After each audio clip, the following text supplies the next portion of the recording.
आज के मुख्य समाचार। ठाणे में लुटेरों ने दुकान के मालिक को गोली मारकर घायल किया। ट्रांसपोर्टर पर मंदी की मार पड़ी तो उसने एक ही नंबर 3 गाड़ियां चलानी शुरू की। स्वर कोकिला भारत रत्न लता मंगेशकर जी का निधन से शोक व्याप्त। सपा के अध्यक्ष अखिलेश ने भाजपा पर जुबानी हमला किया।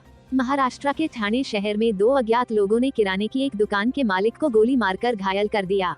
शहर पुलिस नियंत्रण कक्ष के एक अधिकारी ने रविवार को बताया कि चेतन ठक्कर 30 शनिवार रात करीब 9:30 बजे अपनी दुकान बंद करने के बाद 2 लाख रुपए नकद लेकर कोलबाद इलाके स्थित अपने घर की ओर जा रहे थे कि तभी 2 लोग एक दोपहिया वाहन पर सवार होकर वहां पहुंचे और उन्हें 3 गोलियां मारने के बाद फरार हो गए। अधिकारी ने बताया कि पीड़ित को एक निजी अस्पताल ले जाया गया, जहां उनका उपचार चल रहा है।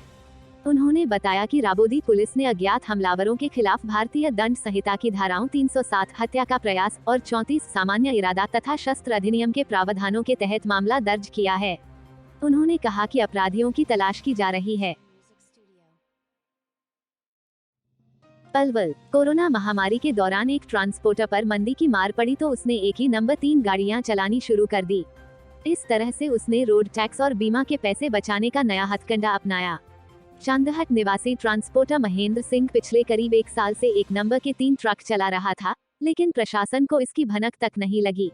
शनिवार को मुख्यमंत्री उड़नदस्ते ने पलवल में छापेमारी के दौरान मामले का खुलासा किया। टीम ने रसूलपुर मोड़ के समीप स्थित स्टैंड से तीनों गाड़ियों को काबू कर ट्रांसपोर्टर और चालक को गिरफ्तार किया।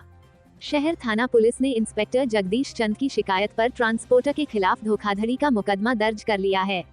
मुख्यमंत्री उड़नदस्ता के इंस्पेक्टर जगदीश चंद ने शहर थाना पुलिस को शिकायत दी है कि उन्होंने सूचना के आधार पर शनिवार सुबह रसूलपुर मोड़ के समीप स्थित स्टैंड पर छापेमारी की। इस दौरान उनके साथ sub inspector Satveer Singh, sub inspector Mahendra Singh, sub inspector Rajendra Kumar और हवलदार प्रभुदयाल थे। छापेमारी में उन्हें एक ही नंबर प्लेट HR 73 6689 के 3 ट्रक मिले। इनका इस्तेमाल सामान ढोने के लिए किया जाता था। पुलिस को देखकर एक व्यक्ति भागने का प्रयास करने लगा। व्यक्ति को काबू कर पूछताछ की गई तो उसने अपना नाम गांव चांदहट निवासी महेंद्र सिंह बताया, जो जाखड़ ट्रांसपोर्ट के नाम से कंटेनर चलाने का काम करता है। महेंद्र से तीनों गाड़ियों की चाबी लेकर जांच की गई तो एक गाड़ी के सही कागजात मिले, जबकि 2 गाड़ियों में दस्तावेज की कॉपी मिली। टीम ने महेंद्र और चालक को पकड़कर शहर थाना पुलिस को सौंप दिया और गाड़ियों को शहर थाना ले आई। थाने में RTO विभाग की तरफ से इंस्पेक्टर शमशुद्दीन ने तीनों गाड़ियों के इंजन व चेसिस नंबर की जाँच की गई। जांच के दौरान तीनों गाड़ी महेंद्र के नाम पर ही पंजीकृत पाई गई। DSP यशपाल खटाना के अनुसार इंस्पेक्टर जगदीश की शिकायत पर ट्रांसपोर्टर महेंद्र के खिलाफ मुकदमा दर्ज कर मामले की जांच शुरू कर दी गई है। ट्रांसपोर्टर महेंद्र सिंह के अनुसार कोरोना महामारी के दौरान लगे लॉकडाउन लगने से काम बंद हो गया, जबकि गाड़ियों का RTO टैक्स और बीमा की धनराशि जमा नहीं करवा सका। उसने अपनी एक गाड़ी नंबर HR 73 6689 का टैक्स भरा तथा बीमा करवाया, जबकि दूसरी गाड़ी नंबर HR 73 3110 व HR 73 5237 पर पहली गाड़ी की ही नंबर प्लेट लगाकर चलाना शुरू कर दिया। महेंद्र पिछले 1 साल से तीनों गाड़ियों पर एक नंबर की ही प्लेट लगाकर निरंतर काम कर रहा था, लेकिन RTO विभाग इसकी भनक तक नहीं लगी। गाड़ियों को विभिन्न स्थानों पर सामान ढोने के लिए इस्तेमाल किया जाता था। कई बार दूसरे राज्यों में भी गाड़ियों का आवागमन होता था। मुख्यमंत्री उड़नदस्ता द्वारा बीती 20 जनवरी को पलवल और होडल SDM कार्यालय में फर्जीवाड़े का खुलासा किया गया। कार्यालयों में गाड़ियों का फर्जी रजिस्ट्रेशन का काम किया जा रहा था, जिसमें एक कर्मचारी व वाहन मालिकों के खिलाफ मामला दर्ज किया गया था। कार्रवाई के दौरान 27 गाड़ियों के पंजीकरण फर्जी पाए गए थे, लेकिन किसी भी कर्मचारी को गिरफ्तार नहीं किया गया और न ही किसी कर्मचारी की संलिप्तता की जाँच की गई है। मुंबई के हिंदी सिनेमाजगत और म्यूजिक इंडस्ट्री के लिए आज का दिन बेहद ही दुखद भरा है। स्वर कोकिला भारत रत्न लता मंगेशकर जी का निधन होना पूरे कला जगत के लिए ही नहीं बल्कि पूरे देश में लता जी के निधन की खबर से आज पूरे देश में शोक व्याप्त है। आज के दिन नायाब शख्सियत को खो देने की वजह से इस दिन को कोई कभी भूला नहीं पाएगा। लता मंगेशकर आज हमारे बीच नहीं है, लेकिन वो अपने पीछे न जाने कितने नायाब गाने और अपनी सुनहरी यादों को अपने चाहने वालों के लिए छोड़कर गई हैं।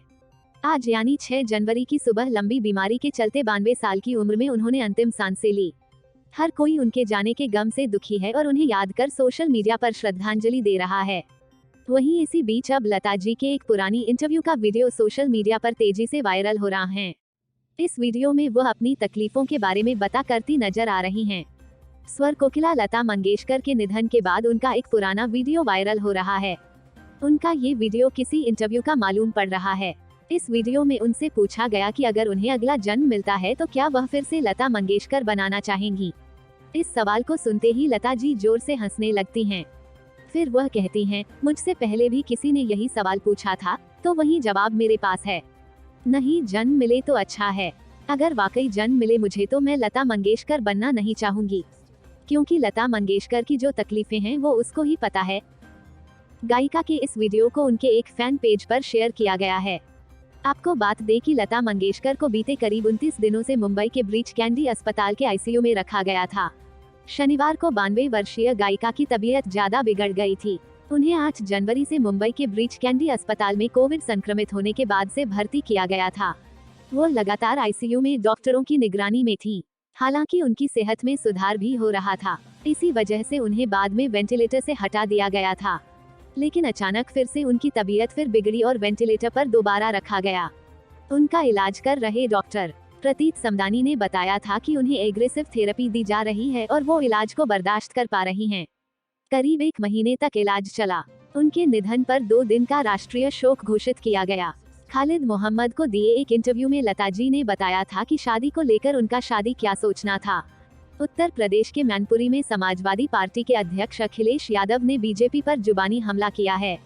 अखिलेश ने कहा कि इस बार जनता के उत्साह के सामने भारतीय जनता पार्टी का ट्रांसफॉर्मर उड़ जाएगा। मैं पूरे दावे के साथ कह सकता है कि भाजपा अपना ट्रांसफॉर्मर नहीं बचा पाएगी। इसके साथ उन्होंने कहा कि कोविड नियमों का पालन करते हुए मैं यह कह सकता हूं कि इस चुनाव का सबसे बड़ा अगर कार्यक्रम कहीं हो रहा है तो करहल विधानसभा में हो रहा है।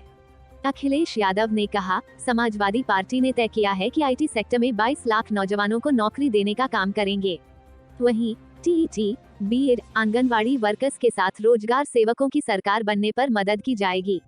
वहीं उन्होंने कहा कि हमारे किसान भाइयों को खाद नहीं मिली। अगर खाद मिल भी गई होगी तो आपने देखा होगा कि बोरी में से खाद की चोरी हो गई। किसानों ने भाजपा सरकार में काफी तकलीफ का सामना किया है। इसके साथ कहा कि किसानों की आय दुगनी नहीं हुई है। किसान से लेकर नौजवान तक भारतीय जनता पार्टी को उत्तर प्रदेश से हटाने के लिए तैयार हैं। बता दें कि अखिलेश यादव आज मैनपुरी के करहल में चुनाव प्रचार कर रहे थे। इस दौरान उन्होंने उक्त बातें की। Bureau report, Mumbai.